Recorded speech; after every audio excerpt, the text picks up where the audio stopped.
तो एक्सरसाइज 14 हम लोग खत्म किए थे, घन और घनाभ। ठीक है, आज हम लोग उसके बाद है बेलन। तो बेलन से पहले वृत्त सब के बारे में हम जान लेते हैं ताकि बेलन बनाने में हम लोग सुविधा होगा। ठीक है, तो सबसे पहले देखिए आप लोग वृत्त।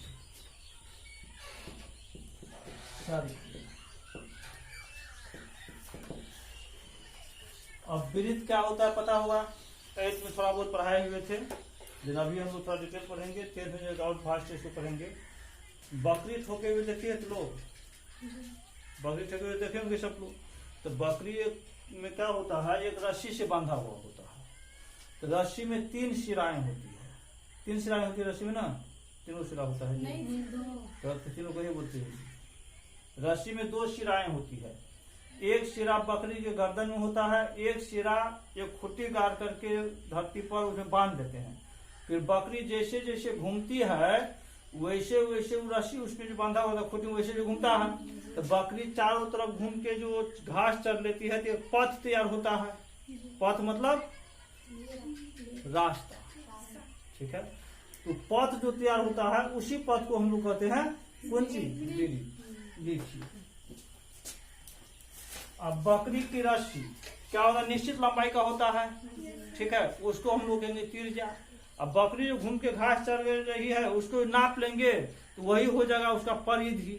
ठीक है, जिस खुट्टी से बकरी को बांध दिए हैं वो क्या हो जाता है, केंद्र, सेंटर। किसका सेंटर, वृत्त का।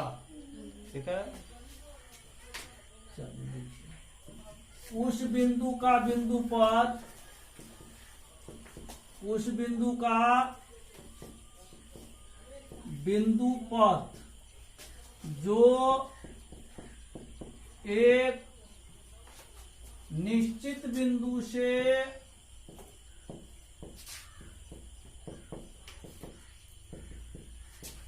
निश्चित दूरी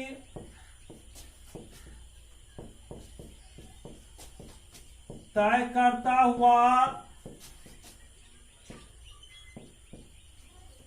अपना पथ तैयार करता है,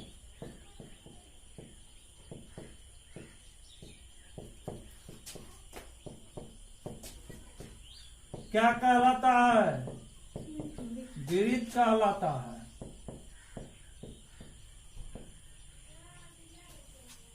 यह वृत्त की परिभाषा।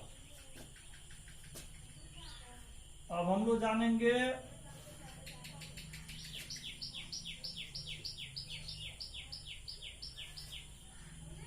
परिधि।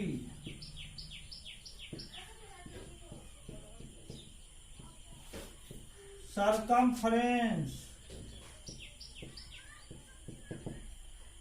परिधि। परिधि को हम लोग परिमाप भी कहते हैं। तो परिमाप या परिमिति हम यूज करते हैं त्रिभुज के लिए, चतुर्भुज के लिए, पंचभुज के लिए, षटभुज के लिए, बहुभुज के लिए। परिधि का यूज करते हैं हम लोग वृत्त की। ठीक है, वृत्त को मापेंगे चारों तरफ जो लंबाई होगा उसी को हम लोग क्या कहते हैं, परिधि। वह घेरा जो एक निश्चित बिंदु, निश्चित बिंदु है ना, खुट्टी जो करा हुआ वो निश्चित बिंदु हुआ। तो निश्चित बिंदु द्वारा वह घेरा मतलब घेरामा, वह घेरा जो निश्चित बिंदु द्वारा तैयार किया जाता है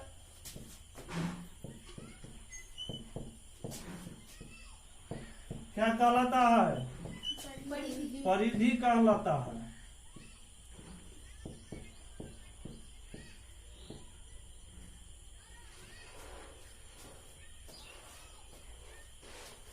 परिधि को प्रायः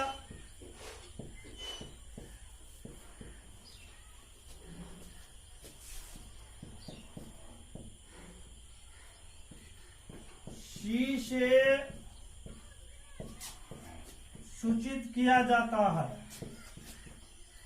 परिधि प्राय कौन से सूचित किया जाता है, सी से सूचित किया जाता है। अब हम लोग आएंगे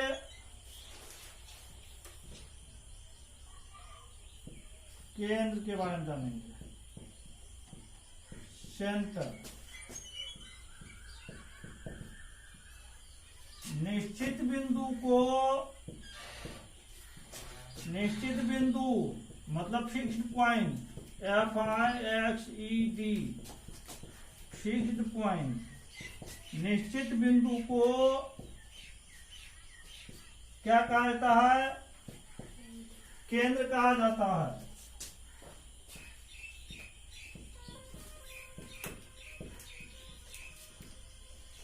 केंद्र को प्रायः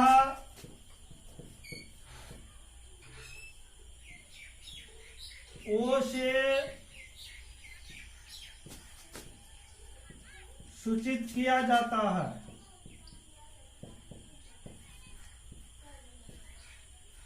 केंद्र को प्रायः O से सूचित किया जाता है।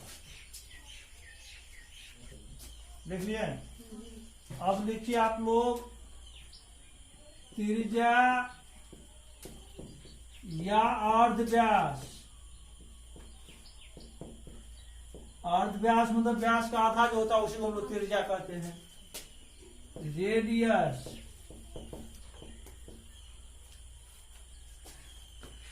रेडियस और सेमी डायमीटर, सेमी डायमीटर, त्रिज्या या अर्धव्यास, सेमी डायमीटर। चल रहा है ना? देखो अब बताए थे अभी, जिस खूंटी में बकरी को बांधते हैं, वो खूंटी से लेकर के बकरी की गर्दन तक जो रस्सी की लंबाई होता है उसी को हम लोग त्रिज्या कहते हैं। मतलब क्या, केंद्र से परिधि तक की दूरी को हम लोग क्या कहेंगे? त्रिज्या कहते हैं। देखिए केंद्र से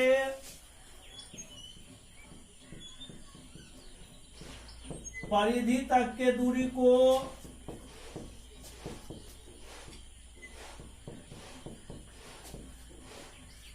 त्रिज्या कहा जाता है।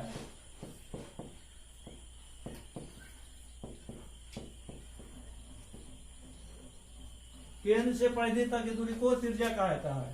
त्रिज्या को प्रायः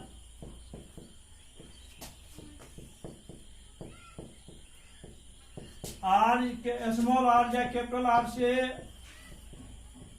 सूचित किया जाता है।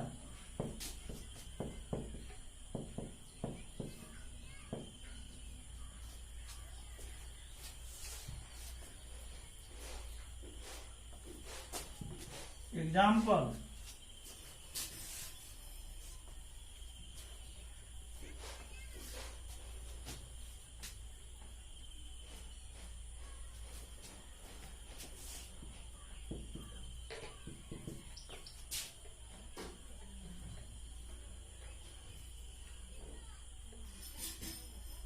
केंद्र हो गया, ये परिधि हो गया,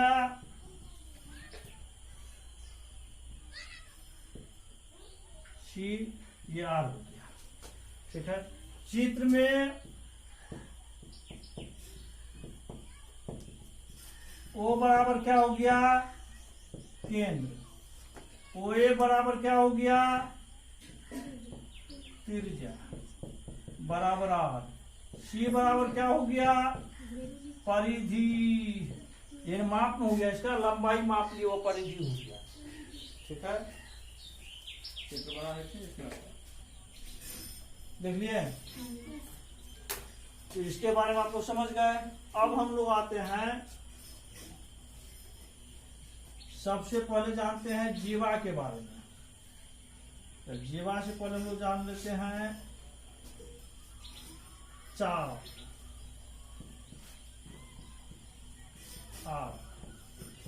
चाप बाल चापने वाला चाप नहीं होगा, यह सुधार रखना। ठीक है। ये चाप अलग हो जाएगा।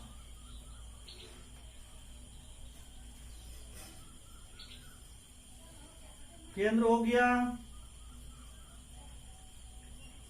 ये दोनों क्या है बोलिए? OA और OB। OA क्या है?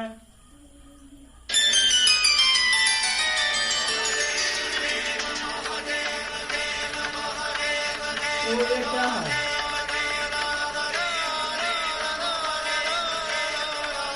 OA क्या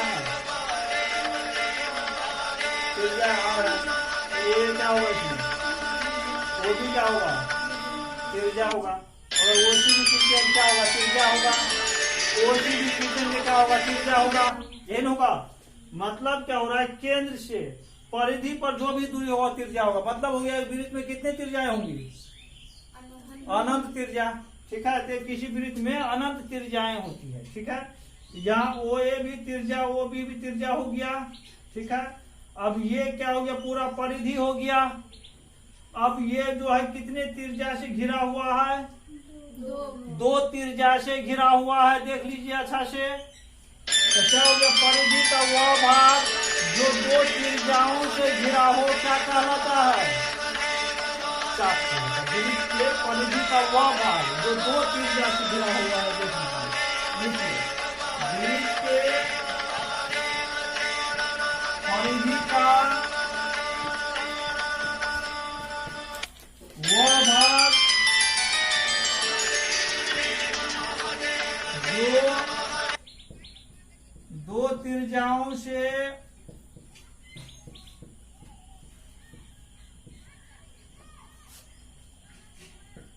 घिरा हो क्या कहलाता है? चाप कहलाता है।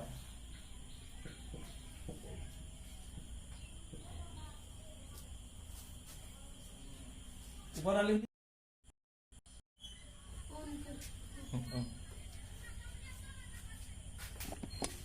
तो चाप कितने प्रकार होते हैं? दो प्रकार का होता है। लघु चाप, तो चित्र में ए बी लघु चाप है, जिसे संकेत में ए बी के ऊपर चांद जैसा आकृति लिखते हैं एवं आर्क ऑफ ए बी पढ़ते हैं। आर्क ऑफ ए बी पढ़ते हैं मतलब चाप ए बी। तो लघु चाप ए बी लिखने का मन नहीं करे, इसके ऊपर चांद जैसा आकृति डाल देना है। इसके ऊपर चांद जैसा आकृति डाल देते हैं तो इसका मतलब ये चाप हो गया। और ए से बी तक की दूरी हो गया, ये ध्यान रखना है। ए से बी तक की लंबाई इसका मतलब हो गया। ठीक है, हाँ छोटा है ना, इसीलिए लघु मतलब क्या? छोटा। और दीर्घ मतलब बड़ा। तो दीर्घ चाप जो बी ए हो जाएगा, दीर्घ चाप बी से ए की लंबाई ज्यादा है इसका लंबाई, तो बी से लेकर ये तक की लंबाई होगा वह क्या होगा? दीर्घ चाप।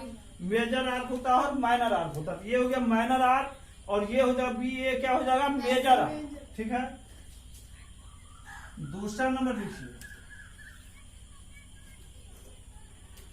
दूसरा नंबर दीर्घ चाप, मेजर आर्क। चित्र में बी ए क्या है? दीर्घ चाप है, जिसे दीर्घ चाप जिसे संकेत में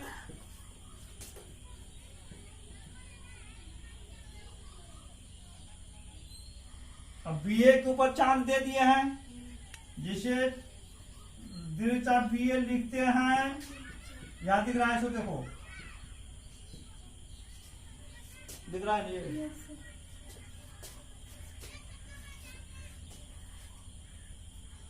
एवं आर्क ऑफ बी ए पढ़ते हैं।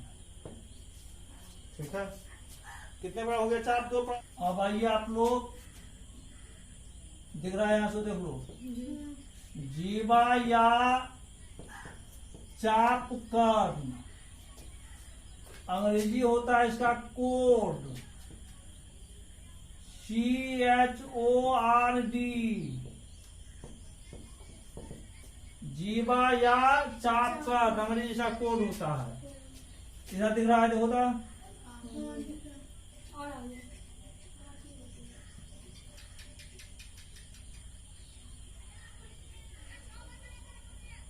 ये सर्किल हो गया, सेंटर हो गया। परिधि पर सरकमफ्रेंस पर कोई दो बिंदु ले लिए और दोनों बिंदु को मिला दिए। अब बताओ किसे कहते हैं जीवा? तो सब बताइए जीवा हो गया, तो परिभाषा बोलो ना। परिधि पर के किन्हीं दो बिंदुओं को मिलाने वाली रेखा को क्या कहते हैं? जीवा कहते हैं। देखो परिधि पर दो बिंदु है, ये दोनों बिंदु को मिला दिए हैं, यह एक रेखा बन गया। इसी रेखा की लंबाई को हम लोग क्या कहेंगे? जीवा या चापकर्ण या कोण। परिधि पर के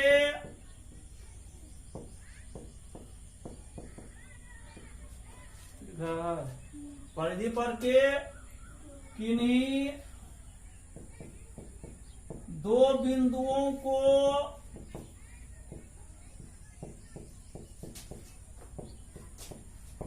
मिलाने वाली रेखा को जीवा कहते हैं। मतलब रेखा की लंबाई हो गया। चित्र में ए बी एक रेखा है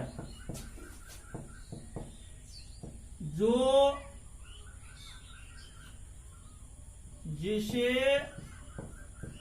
जीवा कहते हैं। यह रेखा की लंबाई है जिसे हम लोग जीवा कहते हैं। ठीक है, मतलब रेखाखंड हो गया।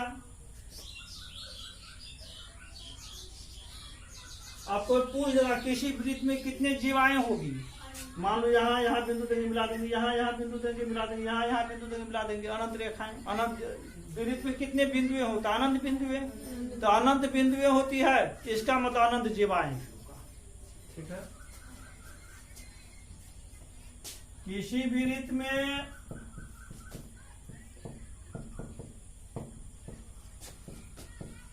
अनंत जीवाएं होती है। अब हम लोग जानेंगे व्यास, डायमीटर,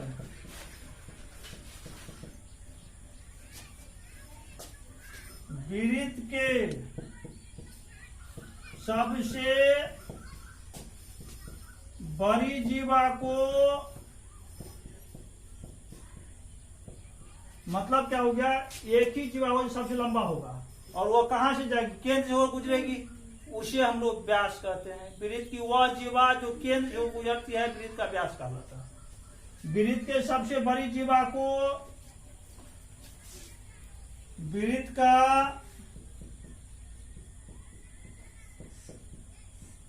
व्यास कहा जाता है, अथवा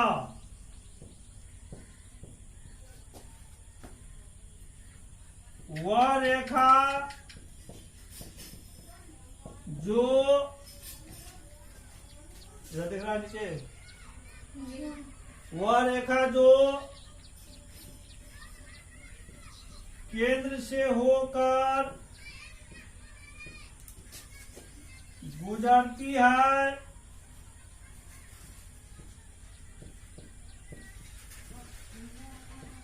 एवं वृत्त के परिधि पर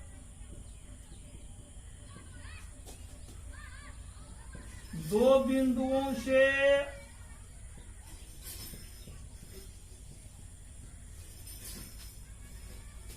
इसको बेटा ऊपर रखो।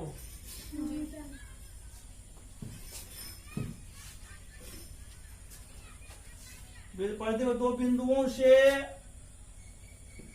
मिलती है, क्या कहलाता है? वृत्त का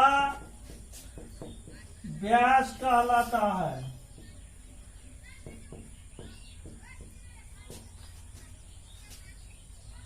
वृत्त का व्यास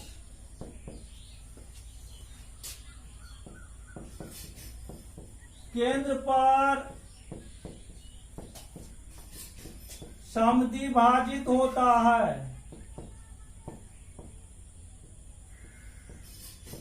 समद्विभाजित होने का मतलब बराबर दो भाग में बट जाना। ठीक है, व्यास को प्रायः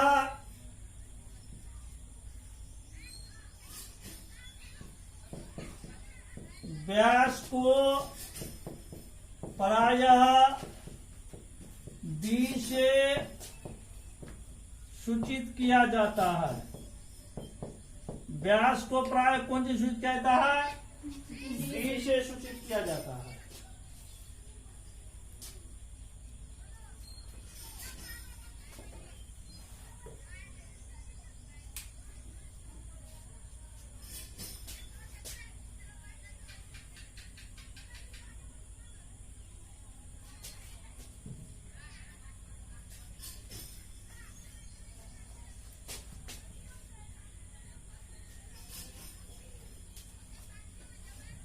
स्मॉल डी से ही सूचित कर सकते हैं। आपके आवश्यकता पर कैपिटल डी भी लिखा जाएगा, लेकिन मुख्य रूप से स्मॉल डी से ही सूचित करते हैं। जहाँ दो विदित हो जाएगा वहां पर हो कैपिटल डी भी डालेंगे।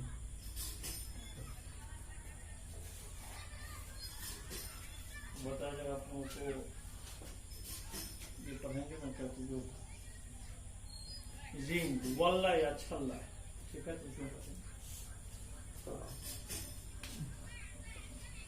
एग्जाम्पल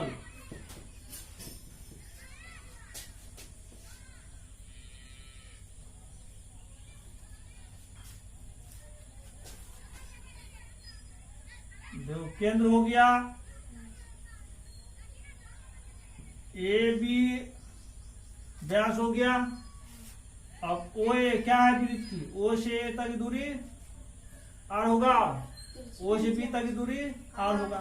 तो ये भी जितना बड़ा ये उतना बड़ा ये भी हुआ। इसका मतलब केंद्र पर समद्विभाजित हो गया। समद्विभाजित होने का मतलब होता है बराबर दो भाग में बट जाना। ठीक है, समद्विभाजित मतलब होता है बराबर दो भाग में बट जाना। ये बराबर दो भाग बट गया है। देखिए चित्र में ए बी वृत्त का व्यास है, जो केंद्र पर क्या है बोलिए? केंद्र पर समद्विभाजित है।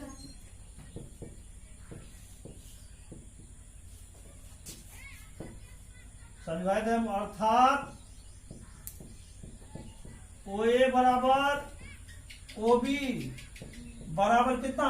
आर। इसीलिए व्यास ए बी बराबर कितना? ए बी क्या लिख सकते हैं? ओ ए प्लस ओ बी लिख सकते हैं। देखो दशा से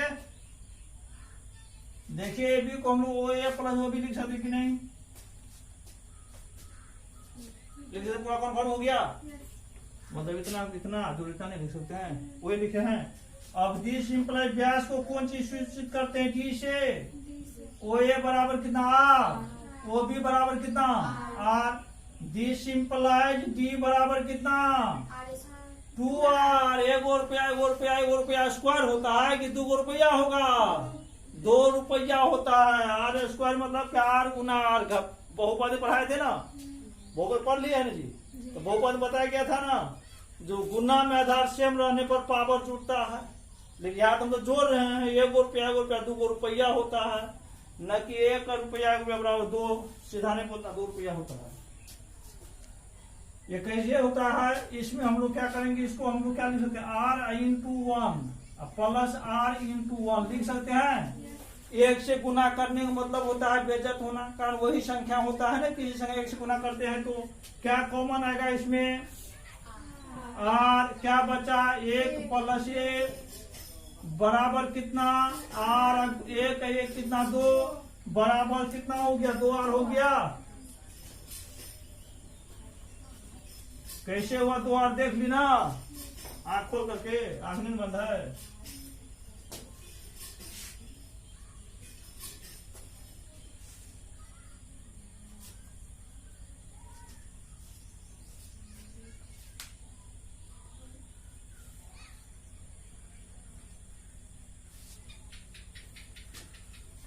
अर्थात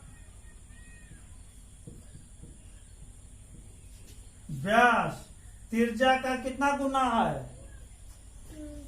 2 से गुना 2 गुना होगा जी, 3 से गुना रहेगा 3 गुना होगा, अर्थात व्यास